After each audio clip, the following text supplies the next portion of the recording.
ಎಲ್ಲ ಕೇಳುಗರಿಗೆ ನಮಸ್ಕಾರ. ಆತ್ಮೀಯರೇ, ಇವತ್ತು ಮತ್ತೊಂದು ಹೊಸ ವಿಚಾರದ ಕುರಿತು ತಮ್ಮೆಲ್ಲರ ಜೊತೆಗೆ ನಾನು ಮಾತನಾಡೋಕೆ ಪ್ರಯತ್ನ ಪಡ್ತಾ ಇದ್ದೀನಿ.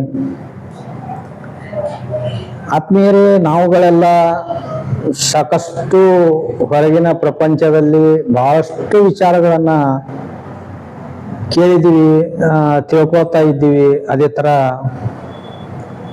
ಇನ್ನು ಮುಂದಿನ ದಿನಗಳನ್ನ ನಾವು ಆಧ್ಯಾತ್ಮಿಕ ಜೀವನದಲ್ಲಿ ಕಳಿಬೇಕಾಗ್ತದೆ. ಯಾಕಂತಂದ್ರೆ ಬರುವ ದಿನಗಳು ಅಷ್ಟು ಒಳ್ಳೆಯ ದಿನಗಳು ಇಲ್ಲ ಅಂತ ಎಲ್ಲ ದಾರ್ಶನಿಕರು, ಎಲ್ಲ ಮಠಾಧೀಶರು, ಪೀಠಾಧಿಪತಿಗಳು, ಕಾಲಜ್ಞಾನ ಬಲ್ಲವರು ಎಲ್ಲರೂ ಕೂಡ ಇದ್ರ ಬಗ್ಗೆ ಒಂದು ವಿಸ್ತೃತವಾದಂತ ಮಾತುಗಳನ್ನ ಹೇಳ್ತಾ ಇದ್ದಾರೆ.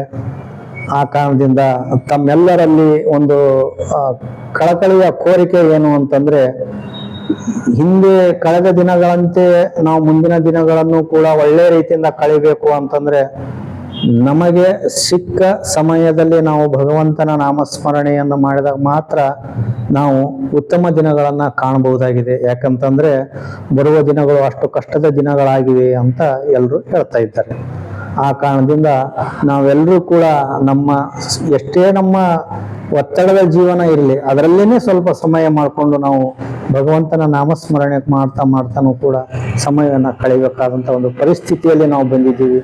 ಆ ಕಾರಣದಿಂದ ಎಲ್ಲರೂ ಕೂಡ ಮುಂದಿನ ತಮ್ಮ ಒಳ್ಳೆಯ ದಿನಗಳಿಗಾಗಿ ಇಂದು ನಾವು ಆ ಭಗವಂತನ ಒಂದು ನಾಮಸ್ಮರಣೆಯನ್ನು ಮಾಡ್ತಾ ಮುಂದಿನ ಒಳ್ಳೆಯ ದಿನಗಳನ್ನ ಕಾಣೋಣ ಅಂತ ಈ ಸಂದರ್ಭದಲ್ಲಿ ಹೇಳಕ್ಕೆ ನಾನು ಇಷ್ಟಪಡ್ತಾ ಇದ್ದೀನಿ. ಬಂಧುಗಳೇ, ಇವತ್ತಿನ ವಿಷಯ ಏನು ಅಂತಂದ್ರೆ, ಭಗವಂತನ ಅನುಗ್ರಹ ಪಡೆಯುವುದು ಹೇಗೆ ಅಂತ. ಭಗವಂತನ ಅನುಗ್ರಹ ಪಡೆಯುವುದು ಹೇಗೆ, ಇದೊಂದು ಗಹನವಾದ ವಿಚಾರ. ಸಾಕಷ್ಟು ದಾರ್ಶನಿಕರು, ಸಾಕಷ್ಟು ಗುರುಗಳು, ಸಾಕಷ್ಟು ನಾನಾ ತರದ ರೀತಿಯಲ್ಲಿ ಇದರ ಒಂದು ವಿಶ್ಲೇಷಣೆಯನ್ನು ಮಾಡಿದ್ದಾರೆ.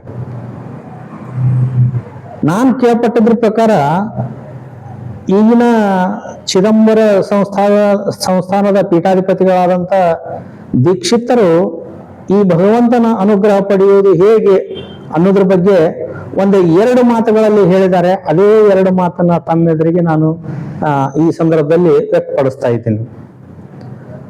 ಬಂಧುಗಳೇ, ಭಗವಂತ ಅನ್ನೋದು ಸರ್ವವ್ಯಾಪಿ.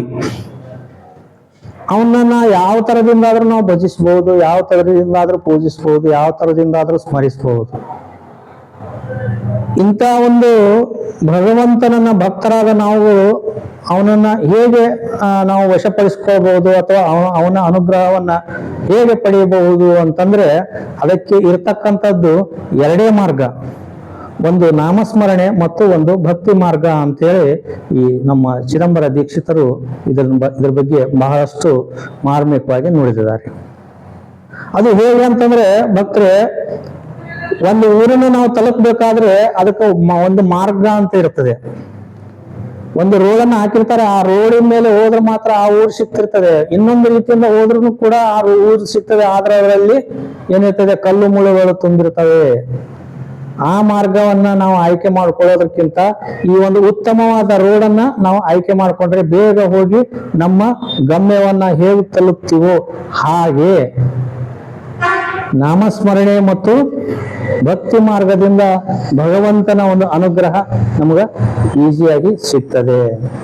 ಆ ಒಂದು ನಾಮಸ್ಮರಣೆ ಮತ್ತು ಭಕ್ತಿ ಮಾರ್ಗದಿಂದ ಹೋಗೋದು ಬಿಟ್ಟು ಏನೇನೋ ಮಾಡಿ, ಎಂತೆಂತೋ ಮಾಡಿ, ಎಲ್ಲ ಮಾಡಿ ಕೊನೆಗೆ ನಮ್ಮಲ್ಲಿ ಇರ್ತಕ್ಕಂಥ 4 ದುಡ್ಡನ್ನು ಹೋಗಿ ಆ ಭಕ್ತಿ ಭಕ್ತಿ ಅಂತೇಳಿ ಕಾಣಿಕೆ ಡಬ್ಬೆಗೆ ಹಾಕಿ ಕೈ ಮುಕ್ಕೊಂಡು ನಿಂತ್ರೆ ನಮಗೆ ಭಗವಂತನ ಅನುಗ್ರಹ ಸಿಗೋದಿಲ್ಲ ಅನ್ನೋದು ಇವರ ಒಂದು ವಾದ.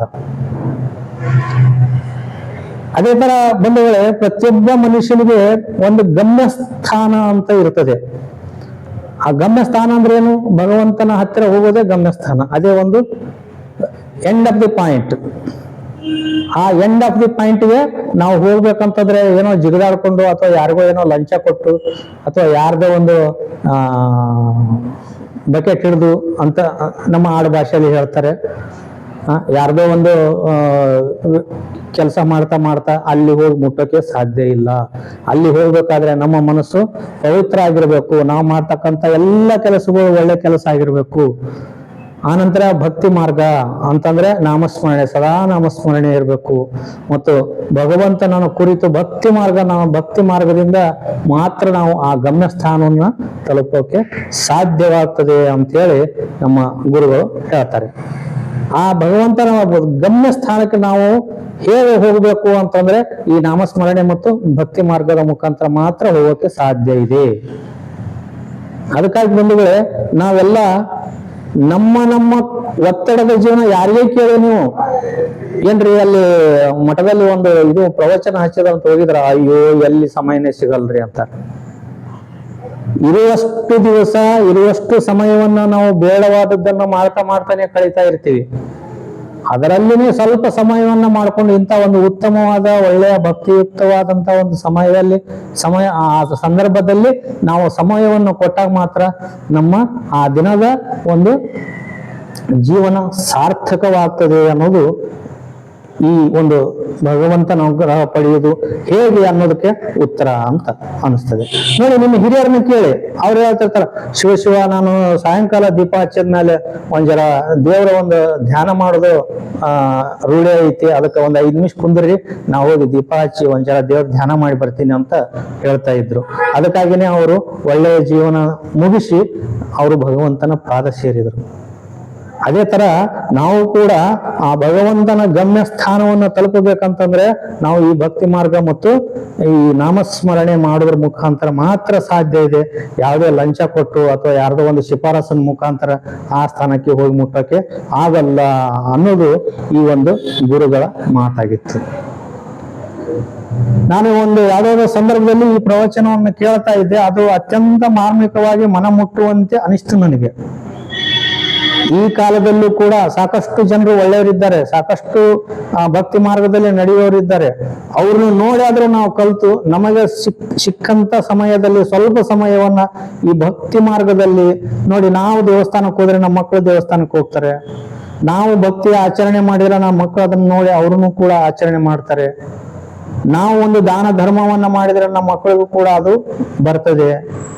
ನಮ್ಮನ್ನ ಹಿಂಬಾಲಿಸುವವರಿಗೆ ನಾವು ಏನಾಗ್ಬೇಕು, ಆದರ್ಶ ವ್ಯಕ್ತಿಗಳಾಗ್ಬೇಕು. ಅಂದಾಗ ಮಾತ್ರ ಅವರು ಇದು ನಮ್ಮ ತಂದೆ ಮಾಡ್ತಿದ್ರು, ಅದಕ್ಕೆ ನಾವು ಮಾಡಬೇಕು ಅನ್ನುವಂತ ಒಂದು ಮಾರ್ಗವನ್ನು ಅವರು ಕೂಡ ಹಿಡಿತಾರೆ. ಆ ಕಾರಣದಿಂದ ಬಂಧುಗಳೇ, ಈ ಒಂದು ಮನುಷ್ಯ ಜನ್ಮ ಮೇಲೆ ಸಿಗೋದಲ್ಲ, ಈಗ ಸಿಕ್ಕಿದೆ, ಇದನ್ನ ಒಳ್ಳೆಯ ರೀತಿಯಿಂದ ನಾವು ಉಪಯೋಗ ಮಾಡ್ಕೊಂಡಾಗ ಮಾತ್ರ ಈ ಮಾನವ ಜನ್ಮ ಸಾರ್ಥಕ ಆಗ್ತದೆ. ಮಾನವ ಜನ್ಮ ಸಾರ್ಥಕ ಆಗ್ಬೇಕಂದ್ರೆ ನಾವ್ ಏನ್ ಮಾಡ್ಬೇಕು, ಭಗವಂತನ ಕುರಿತು ಪ್ರಾರ್ಥನೆ ಮಾಡ್ಬೇಕು, ಭಗವಂತನ ನಾಮಸ್ಮರಣೆ ಮಾಡ್ಬೇಕು, ಭಕ್ತಿ ಮಾರ್ಗವನ್ನ ನಮ್ಮದಾಗಿಸ್ಕೊಳ್ಬೇಕು. ಅಂದಾಗ ಮಾತ್ರ ನಾವು ಆ ಭಗವಂತನ ಅನುಗ್ರಹಕ್ಕೆ ಪಾತ್ರರಾಗ್ತೀವಿ ಅಂತ ಈ ಸಂದರ್ಭದಲ್ಲಿ ನಾನು ಹೇಳಕ್ಕೆ ಇಷ್ಟಪಡ್ತಾ ಇದ್ದೀನಿ. ಇದಕ್ಕಿಂತ ಹೆಚ್ಚಿಗೆ ಹೇಳೋಕೆ ಏನು ಇಲ್ಲ. ಯಾಕಂದ್ರೆ ಎಲ್ಲರೂ ತಿಳಿದವರಿದ್ದೀವಿ, ಎಲ್ಲರೂ ಈ ಪ್ರಪಂಚದಲ್ಲಿ ಸುಖವನ್ನ ಅನುಭವಿಸಕ್ಕನೆ ಹಾತೊರಿತಾ ಇದ್ದೀವಿ.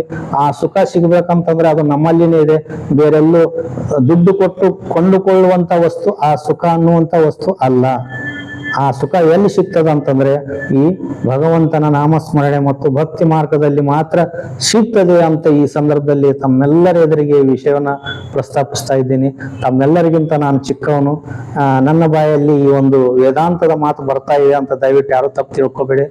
ಇದು ನನಗೆ ಒಳ್ಳೇದನ್ಸಿತ್ತು, ಇದನ್ನ ತಮ್ಮೆಲ್ಲರ ಎದುರಿಗೆ ಹಂಚ್ಕೊಳ್ಳೋಣ ಅಂತ ಹೇಳಿ ಈ ಒಂದು ಸಂದರ್ಭವನ್ನ ಉಪಯೋಗ ಮಾಡಿಕೊಂಡು ಈ ಕ್ಲಿಪ್ ಮುಖಾಂತರ ತಮ್ಮೆಲ್ಲರಿಗೂ ಕೂಡ ಭಗವಂತನ ಅನುಗ್ರಹ ಸಿಗಲಿ. ತಾವೆಲ್ಲರೂ ಕೂಡ ಈ ಭಕ್ತಿ ಮಾರ್ಗ ಮತ್ತು ನಾಮಸ್ಮರಣೆ ಮಾರ್ಗವನ್ನ ನೀವು ಮುನ್ನಡೆಸ್ಕೊಂಡು ಹೋಗ್ತೀರಾ ಅಥವಾ ಪಾಲಿಸ್ತೀರಾ ಅಂತ ಹೇಳಿ ನನ್ನ 2 ಮಾತುಗಳನ್ನು ಮುಗಿಸ್ತಾ ಇದ್ದೀನಿ. ಧನ್ಯವಾದಗಳು. ಒಳ್ಳೇದನ್ಸಿದ್ದು ಅಂದ್ರೆ ಮತ್ತೆ ಅದನ್ನೇ ಕೇಳ್ತಾ ಇದ್ದೀನಿ. ಲೈಕ್ ಮಾಡಿ, ಸಬ್ಸ್ಕ್ರೈಬ್ ಮಾಡಿ ಮತ್ತು ಕಮೆಂಟ್ ಮಾಡೋದನ್ನ ಮರಿಬೇಡ ಅಂತ ಹೇಳ್ತಾ ಇಂದಿನ ಈ ಕ್ಲಿಪ್ ಅನ್ನು ಮುಗಿಸ್ತಾ ಇದ್ದೀನಿ. ಧನ್ಯವಾದಗಳು.